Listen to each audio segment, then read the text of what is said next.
Hi, everybody. It's Karen Anderson here from Aortichope. I'm also here with Tammy Warner, and we are so excited to have you with us tonight for this live Q&A. We have been talking about this particular organization now for quite some time, and I thought, what better way to really educate you and share with you everything there is to know about this organization than to bring Wes Michael himself on with us from Rare Patient Voice LLC. Thank you, Wes, for joining us tonight. Great to be here. It's almost like being in person, Isn't it? Almost. We could have done that, and we'll do that maybe next time. We'll see what's going on in the world of COVID, but yeah, we will try to make that happen next time because you're not too far away from us. I want you to just take the floor here and just really explain to people everything that they could know about Rare Patient Voice, how you came to be, what you specialize in, and why it's important for people in the community, patients, survivors, caregivers, to really become a part of and participate in your organization. Okay. So yeah, I'll give a little background, and then I'll show a few slides that might help communicate it, because sometimes I talk too fast and people don't understand me. But so I've been in what they call market research for many years. That's where they ask you questions, you do surveys, you do interviews. It's opinions. We don't ask for blood, we ask for opinions. So it's somewhat easy that way. Everybody has an opinion. And I've been in that many years. And I used to work here in the Baltimore area for McCormick, the spice company, and the food industry, asking people what they wanted in food and things like that. But 20-some years ago, I moved into the healthcare field. It was very interesting at the time, because that's when those ads you see on TV that show a drug, show people walking on a beach, and then they show a drug and they say, ask your doctor, right? They became legal. They weren't legal before that. We're not allowed to advertise drugs on TV. But that was a very interesting area for me, because I was a market researcher, and I started working in healthcare and interviewing patients and physicians and all sorts of folks in that field across all sorts of conditions and diseases. And the first thing I noticed was patients are eager to share their stories. They're like, finally, somebody cares and's asking me, because doctors are important, and you have to talk to, so much they can offer. And if you're a pharmaceutical company marketing something, you want to figure out how to communicate. But who uses the products? Who uses the drugs or the devices? Who has so much to say about it? Well, you know who it is. It's the patients. And they're so fun. And especially in rare diseases, they're like, most people don't even know about this, and you want to talk to me about it. So I noticed that they were very eager to share their opinions on the one hand. On the other hand, it's difficult to find them. I mean, if you were looking for Cheerio eaters, everybody eats Cheerios, or Card Rock, whatever, regular market research, not a big deal. But you could have 1 million people in a panel, and you're not going to have more than a handful with, say, hemophilia or something like that. So I noted that. And then one of my first big clients that I was working with was actually in the hemophilia space. It's a rare blood disorder. And they said, we really want to get to know our patients. They're very important to us. There's only a few thousand in the country.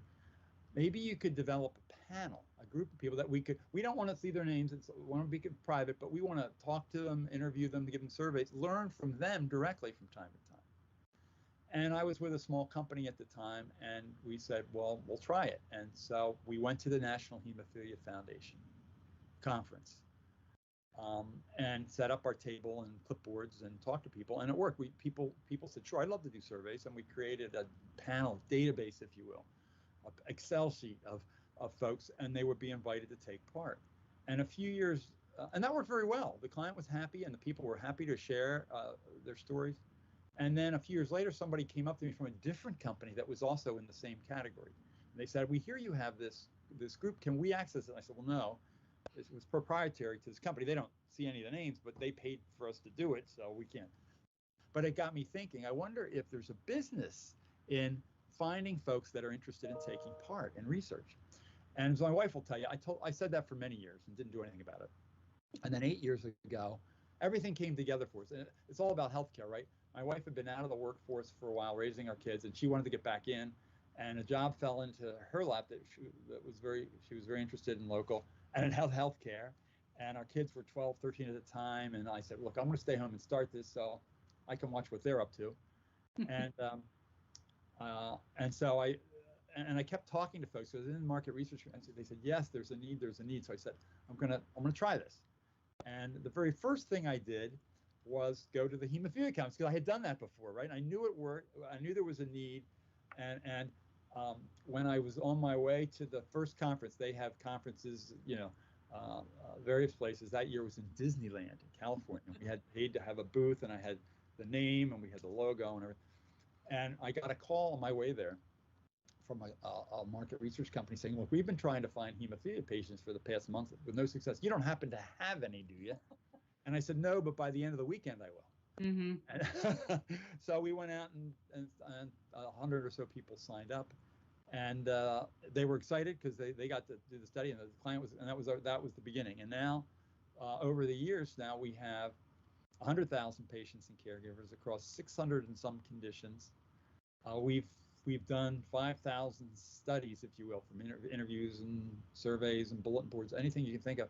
And the thing we're most proud of is we've paid patients and their caregivers, meaning their family members, $7 million for doing studies. Wow. We pay people at the rate of $100 an hour. Mm-hmm.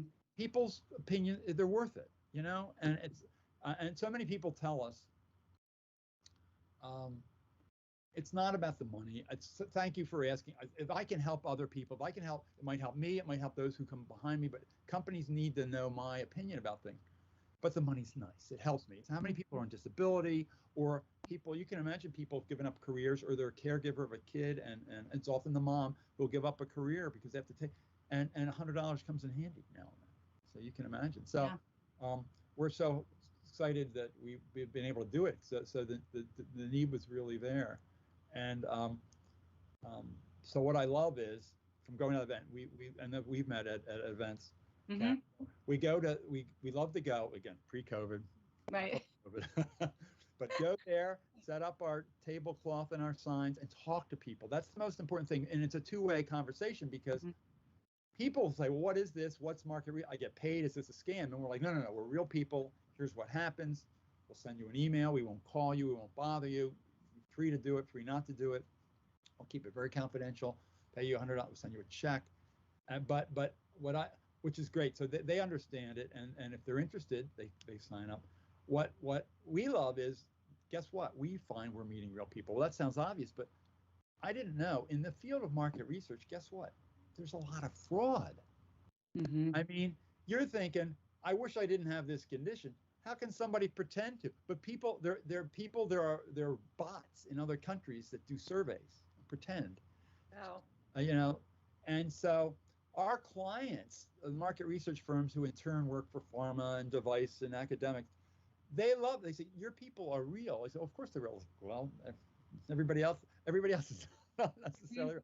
I said, well, yeah, nobody just comes to an aortichope event or the hemophilia to pretend. They don't come in off the street because, hey, does anybody have survey? No, they're there to learn, to extend. So they love, and I didn't even think of that, but it's a big thing people love, that we've met people, we know people, we work with advocacy groups such as yours.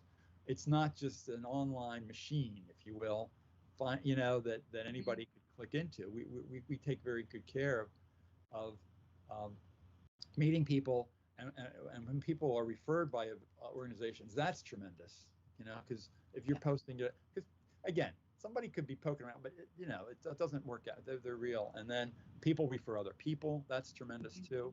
And then sometimes we'll get somebody signing up from wherever they happen to find it. Well, we have to check into it, because we have to be careful. We don't want it to be something. So we'll look and make sure it makes sense. We'll even call people, and within a minute you can tell, right? Mm-hmm.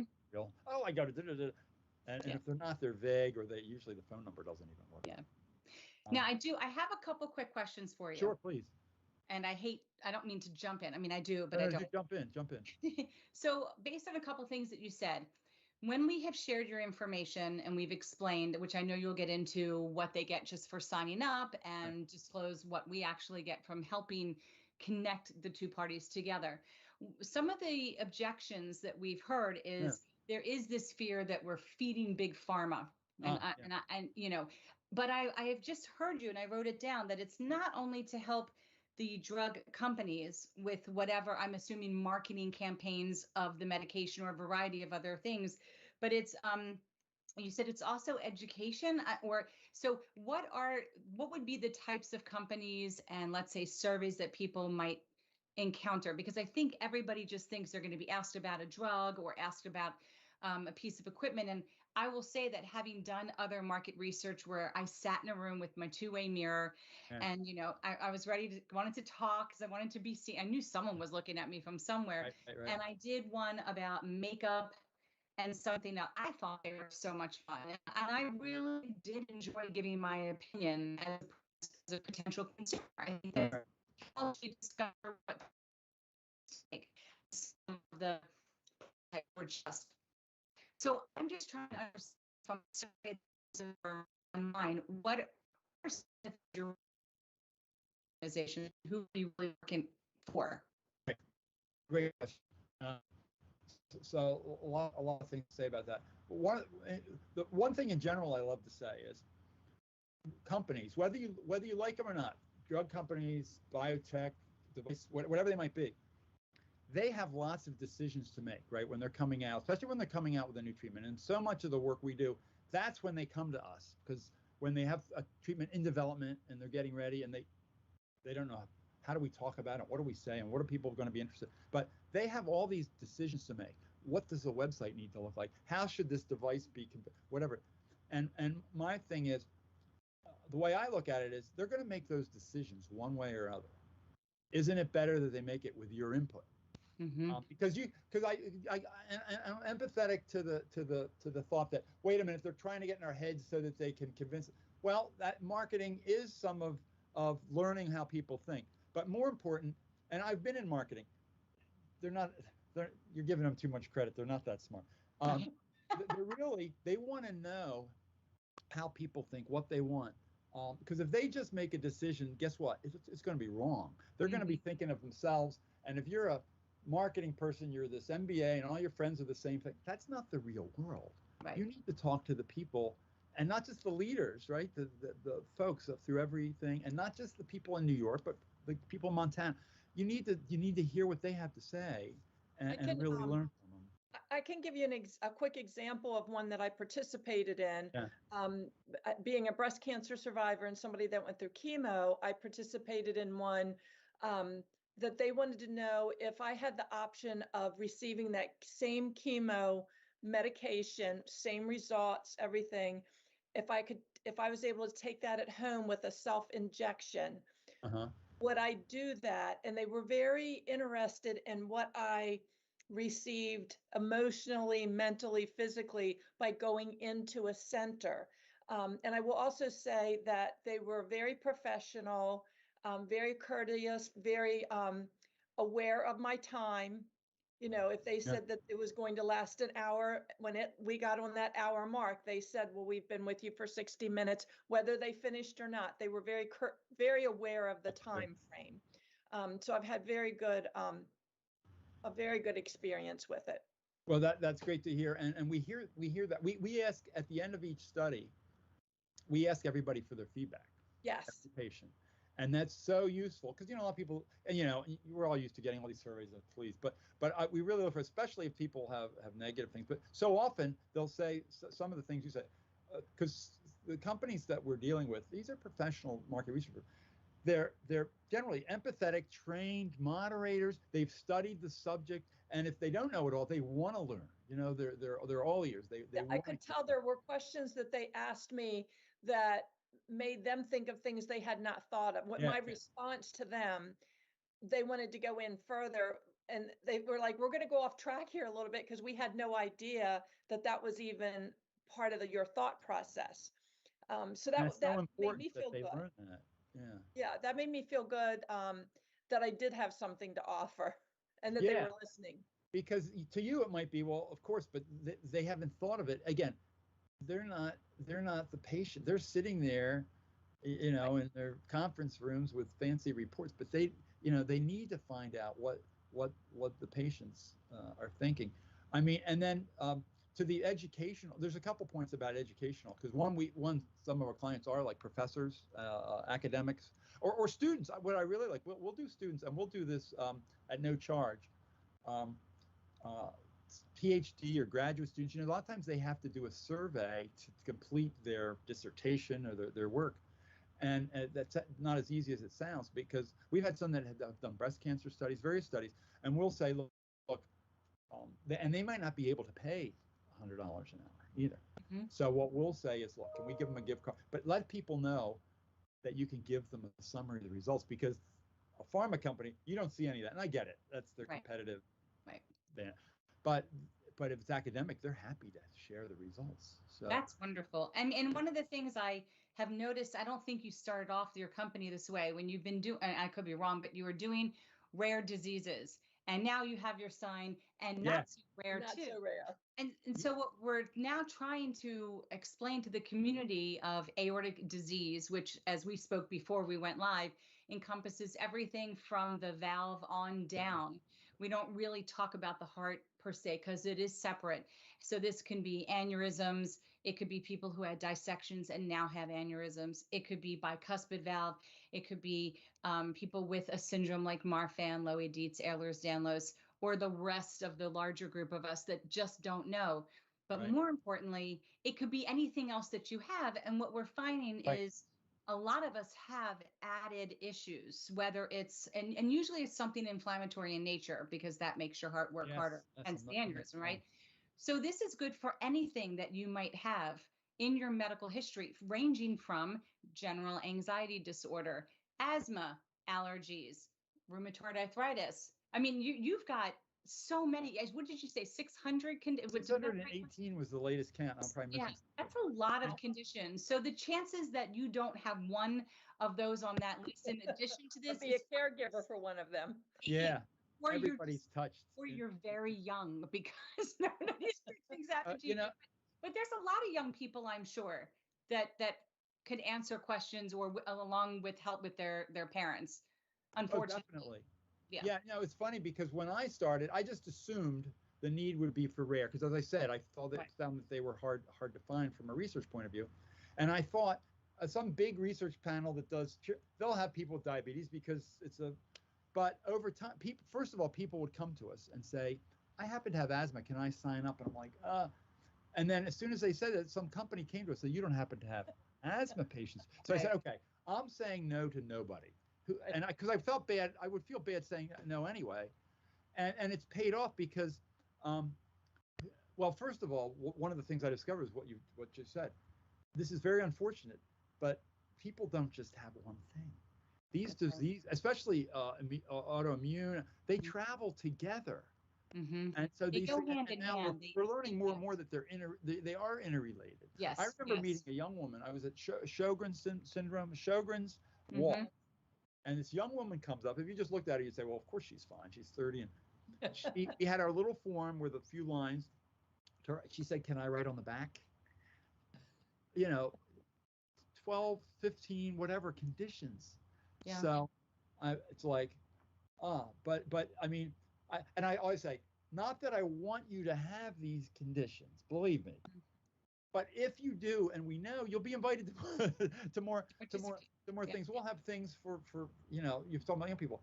I wouldn't even think of listing acne, but we'll get people asking, oh, we want to talk to acne patients, that kind of thing. Even the word patient is not the right one, because who was somebody saying, autism, they're not but that's the word we use. We don't have a better word. It's like, it's not to make everybody into a disease person, but like, you're a survivor of an aortic, well, you're not, it's not a disease. I don't know. It's a condition. I represent. So I apologize for that wording, but I don't know a better way of saying it. Let's have a contest where someone can come up with the right word, because even disabled, we were just having a panel discussion about this the other day. Is it really that we're disabled, or maybe we're just less abled, or maybe we're just differently abled? So we vacillate between these terms that have been thrust upon us. And so so I guess I'm actively a patient, because I see a physician for a condition, but and yes, I'm a survivor, because I survived an event. So I'm maybe just a participant in this. I know, it's like, it's condition. It's hard Something. to do it, but it's I'm a zebra. Just put me as I'm like the zebra. The zebra. Zebra. Well, because it's, but and I always say, everybody's rare in their own way too, right? So everybody, because the government has a definition of rare and 200,000, but who cares? So we're saying everybody deserves to be represented. And I was, I didn't realize we get requests from everything. And what I find interesting, because as you're talking about it, I'm thinking, Samsung, I have a Samsung Galaxy Watch. I only bought it because I was waiting for the EKG thing to come out that they were waiting to download onto my watch. And then I saw that there was an app that could actually maybe do a blood pressure. Well, I hated it. I was like, this is terrible. Why would they make it like this? Why would they market it like this? And so I think about your organization. I think if somebody had just asked me my opinion, how do you want it? Everybody who needs to use this more than just tracking your health and your wellness when you're, relatively healthy, which we have to even define what that means these days. I think people would have, a big opinion about that. Or even in our community, when you use blood pressure cuffs, do you use the arm? Should you use the wrist? Should they make one for ankles for people who struggle in either area and can't do the arm? And they don't, well, there's a couple different makers out there that exist that maybe haven't given that too much thought. And these are the types of things that I wanted the community here. This is why you sign up. Give your opinion. It's important. One of our guys on our staff, a lot of the people that work for us came from the communities that we've met. So one of our guys is an MS patient, and he's so proud because he did a study about canes, and he says I helped them redesign that cane because he. Wow. Now I don't know if it was just usually it's not one person's opinion, but he feels very very good about that. You made me think of this. The other point I was thinking about education. What people tell us they find educational is so many times these surveys, these interviews are about a new product. Product is not out yet. They're working on a new product. In medical terms, they call it like phase 3. It's getting ready. They think it's going to be approved, but it's going to be a year away. And what they'll do is they'll have a description of it. They'll never tell you the name, right? But they'll have a description, and they want to get your reaction to it. Do you understand it? What's good? What's bad? But what people tell us they love so much, it's like getting a sneak preview of drugs that are coming out, because you could probably do research afterward and figure out what it is. Some people say, oh, I heard about that before it came out. So it's a way of really, and it's nice to keep it on your radar. It's like, that really sounds like something for me or for my child or whatever. I'm going to make sure I keep alert to this. And as my doctor, is there anything new out? Is that kind of a thing. So that part is educational, just because by the nature of they're showing you their best guess of what the product's going to be when it comes. I sat in one of those, and I don't remember which drug it ended up being, but I had tried Humira for Crohn's disease. I'd done Imuran, so I've done a lot of these different drugs, and then Cimzia was a syringe, which of course I can't stand. I can't physically put a needle in me and push a plunger. So this brand new drug was coming out. I think it ended up being. It was either Stellar or Interview. I can't remember, but I remember thinking, oh my gosh, there's going to be a new drug, and it's going to be like an EpiPen. And they had a bunch of different samples, and the ones that they kept showing, the majority of them, they were so loud when you hit the button, the click, which like just popping a balloon, right? Yeah, it's just like, oh my God, now I know the needle's in me, and now I know the medicine's pushing, and so much anxiety. And they had one that was just so quiet, and I thought, this is the purpose of this. If I can help contribute to letting people know how horrible. It represent a lot of, not everybody agrees with that, but some do. So you represent people that I don't want it loud, But others do, because it lets them know, okay, it must be in me. Right. So they need to hear from everybody. Get it. Right. So there, maybe you find a happy medium. But so where I know we're talking a lot about this, but what would be some of the goals that people participating should stay focused on for them in this community, which really, there isn't really many medical devices other than a blood pressure cuff, maybe a pulse ox now with COVID, maybe a spirometer if they're still home. And it's a lot of medication. So it's a variety of meds. Pill case, that could be one, I guess, maybe one that had a time. What would be their goals? What should they be focusing on in coming to you, to your organization? So you mean, the patients that are yes, the patients and caregivers. So basically, I think it's simple. Their goal is just to express themselves. There should be to be real, I remember people have said, how do I prepare for this interview? And I'm like, no. Come with your opinion. Right. I always say, if people in your family may say, keep your opinions to yourself. No, this is the opposite. We're going to pay you for your opinions. We want you to think anything you say. Experiences. And if it's a group of people, feel free to disagree, because they don't want people just to, how somebody can be loud in a group and the other people like, say, that's fine, but I disagree. They need to hear that. That's why so often it is a one-on-one, because they don't want you influenced by other people. So but yeah, it's not nothing that we don't want somebody to do special preparation for. Just come with your experience about, because that's what like Tam, you're saying, they didn't know how they don't assume they know anything. They want to hear, here's how you've got it, here's what happened to you. They may go into how you were diagnosed and how you were talked about. They may go into show a product profile. Sometimes it's very general. They'll want to say, what's a day like? They might say, here's an app for your phone, or take every day. It'd be a question, and because they want to see what your life is, because they're getting ideas. They might say, we want to get ideas for other services. If it's a childhood disease, they might find out, it's not just about the child with the disease, it's about their brothers and sisters, and they need help taking care of them. They can learn things that you would never expect. The moderators were very, very good at guiding me, because I was very nervous in the beginning, the first couple of ones I did. I've done some over the phone, and I've done a couple that were like live, like Zoom calls or whatever, FaceTime calls. And I was very nervous, and they were very good at helping me know how in depth they wanted me to go into a certain area, a certain question, or when they wanted me to expand. So if you just follow their lead, they're very good. And you know what you know what your experiences are, and there's no right or wrong answer. And I think when they ask politicians questions and they always answer some different question, no matter what. Well, you're in control. If they're asking you a question and you're not comfortable with it, you do not have to answer, and you can tell them. They'll respect that. Mm-hmm. So many people too tell me, say, "Oh my God, they got me deeper. I hadn't really thought about it. It was very cathartic." It's like, that's great, but if you don't want to go there, please don't let somebody take you down a path you don't want to go. You're in control. And for that matter, and this never happens, but feel free. You're able to say, I don't want to do this anymore. I don't, because it's all in your hands. You're not. There's nobody's pointing a gun to your head. You're the boss. So you should. Now, Wes, did you have PowerPoint? Did you want to try? I have a slide. Want me to just show a few things? We can try. I'll share. Let me see. It's always. I love technology. Share. Yeah, I got to share. Screen.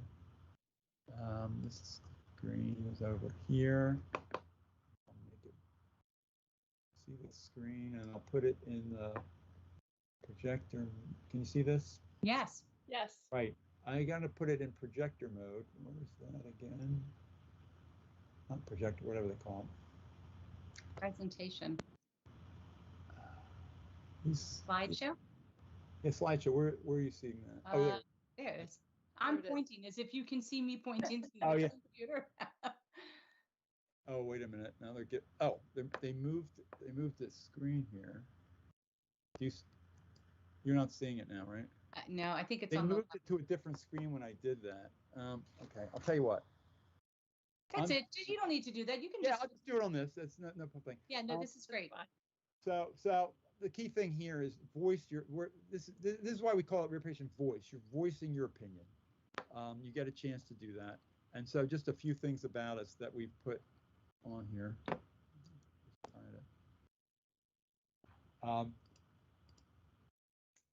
And some of this I've said, we're a market research firm. We invite patients and caregivers to take part in confidential surveys. Confidential is key. Nobody gets your name or your information. We know who has participated because we pay them, but we don't hear their answers.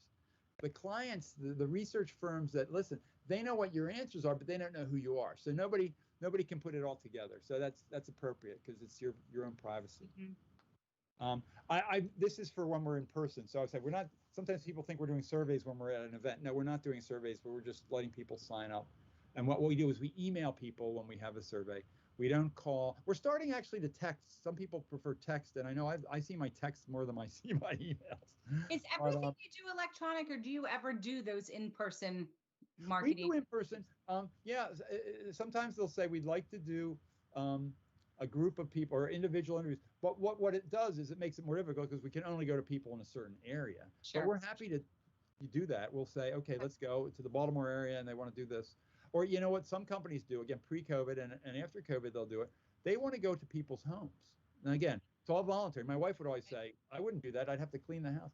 But they'll come and they might bring somebody with a camera, but they'll talk about beforehand because they want to make sure everybody's comfortable. But they just want to see, because you know you could go to a focus group room and talk, but if they see you, you might let them know more about your issues if you're at home, or they might say, boy, she has trouble getting from the chair to the medicine cabinet. Maybe we should, whatever. They might really see an issue in people's homes. So more and more companies are doing that. They call it ethnography, and they want to see people in their homes for a couple of hours. So yeah, it can be in person, it can be on phone, online, bulletin boards. It's amazing, but people come up with different types of surveys. And as I said, we pay at the rate of $100 per hour. We pay by check. So often those phone interviews, and Tammy, probably the ones you do, they're scheduled for an hour, and you get $100 in general for those. Online surveys, I always say, boy, if it's an hour, that's going to be boring. But usually they're half hour, 20 minutes, or 30 minutes, that kind of a thing. So a 30-minute one would be $50. You can, it's based on that. Though we never like to pay anybody less than $20. We're saying even if it's a few minutes, because you're taking the time out of your day to do it. So at least pay that amount of, for people's time. And as I said, we're very proud. We've paid people over $7 million since That's we've started. amazing. So I in a way, we're like Robin Hood. I mean, some of the pharma companies have a lot of money, and they're, I know that goes to research and development. We kind of feel good about taking some of that and giving it to the people that it matters. Yeah, people can. And my checks have been anywhere between $25 and $150. And what's nice is I don't have to do anything about it. Like when the survey ends, I receive an email saying, thank you, your check will be forwarded within so many days. I don't have to go in and fill out a form or anything like that. Yeah, and we always check when we do a survey at the beginning your most recent address, because you know how people can move or something. We don't want to just assume what we had on files right. We'll always say, please. It's very streamlined. It's very streamlined. And we're actually working on a new thing that we'll be testing later this year, where we'll give people a choice. You can take the check if you want, but some people say, why can't I get it electronically? Why can't I get it sooner? Oh. So we're going to do it where they have a choice, and if you're interested in getting it electronically, you have to provide your bank info. Now we don't get it; it goes to this check company. Mm-hmm. So again, I know people have to be comfortable with that. That's why I'm not forcing anybody to do. But if some people say, I'd be happy to give it my bank info, and if I could get then it goes directly into your account. So we'll give people a choice. Choice is always good, right? This slide here is showing how we go to a lot of events, again pre-COVID, and we'll be there again. And we set up our table. We love to go when advocacy groups have events, walks or conferences or educational forums. As I said, we love to talk to patients, their family members, answer their questions, have them meet us, and we can meet them. And as we said before, we originally focused on rare, but now we say also non-rare. So any and all conditions. And then what we do now is when you as an individual refer someone, or a group such as Aortichope refers someone, we give you a reward for that. You're doing our job, so we're paying you for it. And we've just recently upped that to $5 or $10. And we say a gift. If you're an individual, typically we'll send a gift card. But if it's an organization, you probably don't want a gift card. We're happy to send a check. Yeah. So we do have a link that will be put up underneath of this, right below where you're supposed to like and share. But it's also on our website on aortichope.org under resources, where we have all of your information listed. And we do have our own sign up link, and we do receive $10 each time you sign up. So which is sign up is just one time. But what do people get for signing up? Right, they get the opportunity to take part in surveys. we used to give out a gift card for that, and then people kept telling us, and people weren't using the gift cards. So we said, we're going to provide that to the referrers, and then most people are interested in just getting the opportunity to take part and earn the $100 per hour of their time. Okay, good to know. We're certainly not like you. We don't provide wonderful information. We can't, because we deal with 600 different diseases, but we do provide, we have a Facebook page, and we'll love to post things, and we'll love to share things maybe that you have and other folks have. We love to share information. And if sometimes people come to us and say, I just diagnosed with this, it's like, oh, well, what advocacy group do we know that we can refer them to? We want to refer them to the people that can help, because I don't want to pretend that we're not experts in every condition. That's right. We don't know what you know about aortic disease, certainly. And the last thing here is, again, so important. Your information is not shared. We keep it. We do not use it for anything but one purpose, which is to invite people to take part in surveys that are in the same conditions that they've listed. We don't want to waste people's time and invite somebody with asthma to hemophilia study, right? That's not going to do anybody any good. So Wes, we try to focus it as much as we can. Wes, once somebody joins and if their diagnosis change or they add a new diagnosis, are they able to go in and change that information? Yes, that's a great point, and we very much encourage that. Yeah, people now can go right into their page. And if there's any problem at all, they can just email us and we'll help, because we have people that know better than I do now how to do it. But they can go in and add conditions. And again, I said I hate it when people get more conditions, but hey, if they have it and want to be invited, the more we know, the more we'll invite people to. But I would like to thank you for including caregivers, because that is such a huge job, and they do have a lot to say. That is so important. Well, some conditions, it's basically, if it's childhood disease, we're not talking to children. If they're under 16, but we'll talk to the caregivers, but generally the parents, which so often is the mom, but yeah, it has to be. And then even other things, where it could be a spouse, and they have a lot. And some people will want to interview both and get different points of view. So yeah, that is so important. What a burden caregivers have, and so often they're the ones helping make medical decisions, right? Yes. Yes. They're either making it or they're influencing it. Yes. Or it's, honey, you need to go to the doctor. So that's very important. Sometimes people get a little confused, and they're thinking of caregivers as a paid caregiver or a health aide or something, but we're talking about generally family members. Yes. And then let me go to this slide. How does it work? We have 800 clients. We've talked a little bit. They're reputable market research firm. And Tammy, you said, wonderful people. And we always keep a close watch, because if we get any kind of negative feedback, we want to pass that along and make sure people are being treated politely. And so often they are. That's the business these people are in, to treat people well. Doesn't do them any good to be a rude interviewer, But we've been very happy with what we hear, because we're not doing. We're patient voice. We're not doing the interviews. People kind of assume, oh, I did your study. No, we're inviting you to. We're like the matchmaker, right? We get these requests, and we're matching up folks with these companies. So we want to make sure everybody has a good experience, but we haven't written the surveys and such. We're joining people together. The end clients that are sponsoring these, as we said, they're academics, they're device folks, they're pharmaceutical companies, and they need opinions to develop and improve their products and services. They'll come up with a questionnaire, but then they'll say, how do we find these people? So they come to us, and as we said, we let you know by email, and we send a check as soon as the survey is closed. So our job is pretty simple: match people up. Sometimes we'll have to send a reminder or two out to people, and then pay them when it's done. This we said visitor tab. Again, if we're at a live event, we'll have it. We have a Facebook page too. We're always inviting people. Just Rare Patient Voice Facebook page. Our website, we try to put as much information on, but we're always happy to get emails. I always love it when people have questions, because it means they're interested. And we're an open book. I mean, it's like it's like I'll tell people anything. We're not hiding anything. We'll let you know, and we want to hear the good and the bad, and we'll pass it along if there's some issue. Fortunately, again, we don't hear a lot of negative things. I guess it's because we tell people if we don't like it. But our thing, spread the word, let people know. Anybody that you know that has because they could have migraines, they could have whatever it is. We're interested in that. It doesn't have to be, as they say, rare or such stuff. All the way to some diseases, we have 5 people in the whole panel.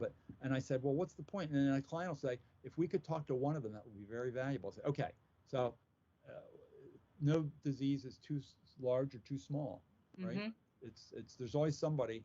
The key is, if somebody, I always say it's good news when we get a request for some study, because you know what that means? It means somebody's working on it, because they're not coming to us for fun. They're not coming out just to see what people, they're coming because it's business, right? They're generally working on some new treatment, some new service. They're trying to, whatever it is, but it means somebody's focusing on your disease area.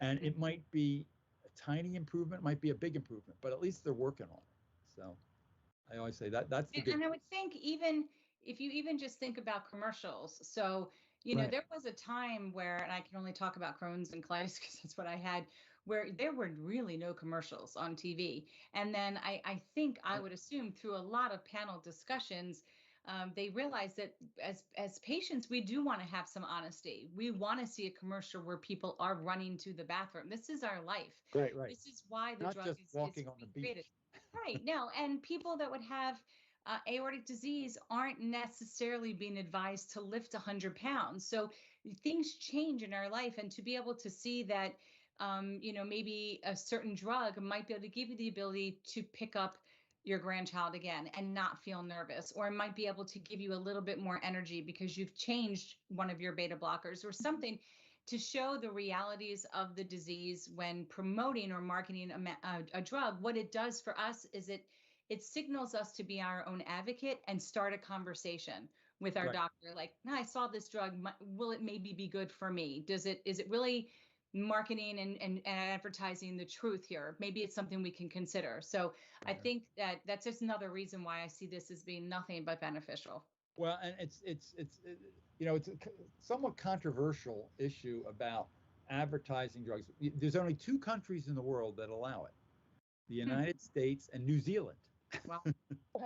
And certainly some people think, well, they're promoting things, the doctors, and people will take things that they don't need, and it's money is going there, and those are all valid points. My key thing is, what I've learned, and my family members, and maybe you, if you've learned, the most important thing about your own health is you've got to take control of it. Doctors are great and they're going to help you, but you don't just. How many times have you heard of someone, or maybe where you had to make a suggestion, or you said, but what about this? And they said, well, that's a good, and they change what they're doing, because it's not just a one size fits all. So to me, I like the idea of getting people to say, I'm empowered to at least ask about this, to look it up, to research different things. The doctor should be very free to say, this is not for you because, and they shouldn't give it to you just because you ask. But it's your health, you know. I've seen people. I saw a young woman had survived a horrible cancer, and they said there wasn't anything to do for her. And her sister said there's got to be. And she searched and she searched and she found a clinical trial. And they said, you know, that might be right for you. Well, nobody else found it, and she did it, and it saved her life. Well, in that case, it was her sister. But you know, so you know, and that's what I love going to these events. You find people that they're like, wait a minute. You know, what can I do? How can I help myself? How can I help my family member? And that's part of it. Is it perfect? No, because they're telling you one side of the story there. But take it as a starting point and say, hey, is there something here? Is there something else that I haven't heard? Exactly. What research can I do? What can I learn? And challenge doctors, because they don't know everything. How can they learn everything? Especially about rare diseases. So many of them have only seen a couple patients, so they don't always know. So that's one thing I love. That's why I said, hey, you're in control when you're being interviewed. Try as much as possible. Try to take control and make people serve you, because you don't want to just be there and be a victim. You know, like years ago where we said, well, the doctor told me this and there's nothing else I can do. Let's not do that anymore. No. So no, I think that's so important. I have one other slide. We do these. We ask patients every month, and I could put this up every month because we get so many comments, and I love what people say. And these were just like a random sampling, and some of these I'll look at. I love them. It's like, Again, these are people after they've been done and they've done a study, and we say, let us know how it went. They say, I love participating in these studies, giving my opinions about my life with my disease. I love these surveys. They give me the chance to feel like I'm actually helping. Mm-hmm. My specialist is very pleased with my getting involved in surveys and research program. He knows that I know what's going on out there and trying to find a cure. Thank you for all of you. So again, back to the educational. Right. The doctor says, how did you know or hear about this? I did a survey. The study was easy to understand and easy to answer the question. I love when I hear that. It's not always true, but more and more, we love people. Don't make it difficult. I enjoy these surveys and knowing that what I go through will help others. So sometimes it might be like, I may be not in a great condition, but maybe I can help others. Good way to earn a little cash. It's like, hey, you deserve it. This is a fabulous way to get info and also provide you with information regarding how we handle this. They listed their name. I just put this particular illness. I think it's very important that even patients feel as if they're doing something proactive with their overall health, just what we were referring to. If you can be because even if it's a bad situation, don't you feel better if you think you're doing something about it, right? Than letting it do something to you. That's very good, right? Giving them a voice and being heard is a great thing.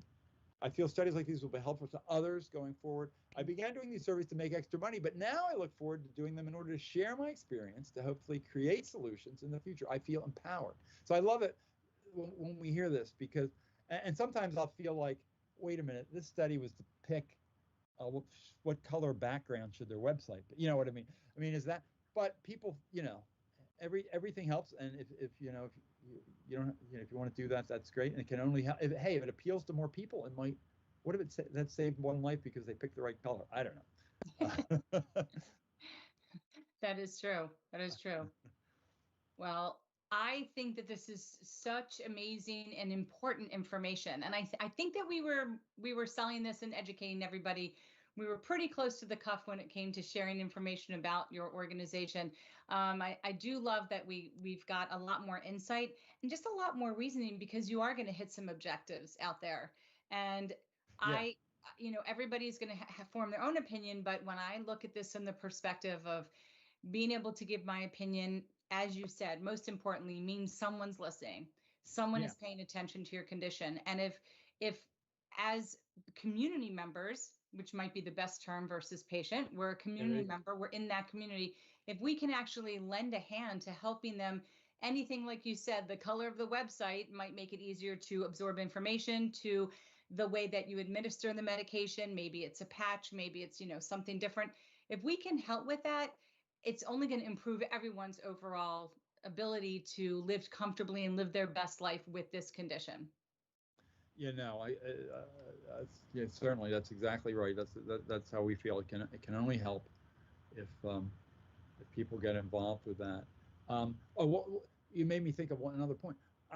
Another reason I think it's important to pay people is not just because it's nice and it rewards them with time, but if you're the company, if you're a pharmaceutical or biotech or something, you're going to pay more attention to what you paid for.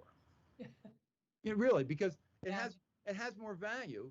It's not like, well, somebody came in and told us, we paid these people, let's listen to them. So it's a two-way street. It's not only helps, but it demonstrates that you're being seen as a valuable contributor to this. Mm-hmm. And I think it makes that statement to those companies, and I think they listen more because of that. Well, I want to check in real quick and just see if we have any questions or comments. So we do have a community member out there that's saying hi to us. His name is Kirk. So we'll say hi to Kirk. All right. So we don't have any questions right now at this time, but they may pop up and we'll keep our eyes out for that. Sure. I want to just remind everybody again that these surveys can take it. You can choose which ones you want to do based on the time, and you are compensated for your time. You are making a difference. And yes, Aortichope is receiving a very small thank you for referring all of you, which again, 100% of the money that we raise goes right back into servicing the community through our initiative. So it's a complete turnover of cash. It just keeps the wheel turning so that we can keep giving you everything that we can, including the opportunity to give back to your own community and make a difference. And Wes, we are going to meet face to face. Yes. It's going to happen with Tammy because we're so close. We're going we're going to see you at one of the events. And Yeah. and I know we had you scheduled when we were going to do our own symposium, like 2 weeks after the world shut down from COVID. I know. It's like, what bad luck. Oh, and speaking of which, real quick before I wrap this up, do you think you're going to add, and asking this for a very specific reason, do you think you're going to add a category of people who have had COVID? You know, 19 specifically, COVID-19. Yeah. We've actually done studies where people wanted that. So I guess we sent it out to everybody. But I think we may have done that. You think I would know? So that might be a new category. Yeah. And that, speaking of categories, we're going to go, and we'll do this tomorrow. We're going to make sure we have aortic disease listed, so people don't have to put it in other, or they have to think about it. We're going to make it easy to find.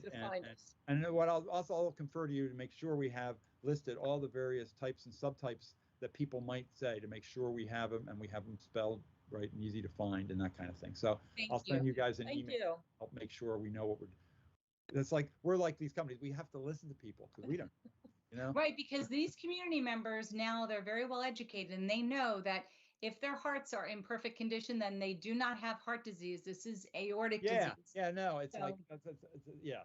Nothing to do with the heart. Or in the wrong. Two totally different things. Not worded right. So. Well, Wes, thank you so much for giving us your time tonight, taking time away from dinner to come and talk with us and talk with the community. And we hope to have you on again. I'd love you my to pleasure. I love your group. I love the name. We're going to get to meet, and yes. We love to help you guys. So anything we can do to help you, and we love anybody that signs up. We'll give you a chance and to do any survey that you might be interested in. Sounds good, Wes. Thank you so much. And everybody that's out there, don't forget to like and subscribe, so this way you'll get notified when we have our future events. And thank you so much for participating and watching and tuning in. Wes. All right, thanks everybody. You. Thanks, Thank Karen. you. All right. Bye-bye.